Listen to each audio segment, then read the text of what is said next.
Chinese love to plant Kalanchoe as it said it brings wealth and prosperity to your life. Serbajadi will share with you on how to maintain your Kalanchoe plant. Firstly, observe your plant, look at the stem, flower and leaf of your plant. Then, identify for any sign, symptom or unusual growth that exists.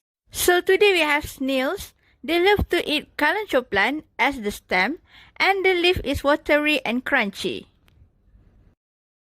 As what you can see, the stem part become black and weak. To save this plant, firstly, take the gardening scissor and cut the infected stem. According to the symptom, this plant infected with bacteria that cause soft stem rot disease. It turned the stem to soft, weak and watery, and this situation happened due to overwatering activity. For the next symptom, the leaf become weak and watery, and the leaf color start to change from green to yellow, brown and lastly black. The leaf is wilting and slowly start to fall. According to the sign and symptom, this Kalanchoe plant is infected with rotting disease. Plant rotting is a common disease for Kalanchoe plant.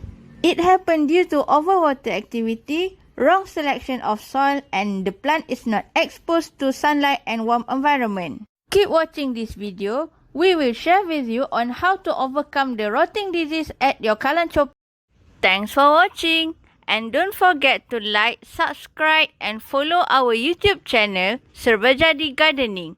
Always think gardening, think Serbajadi, grow joy.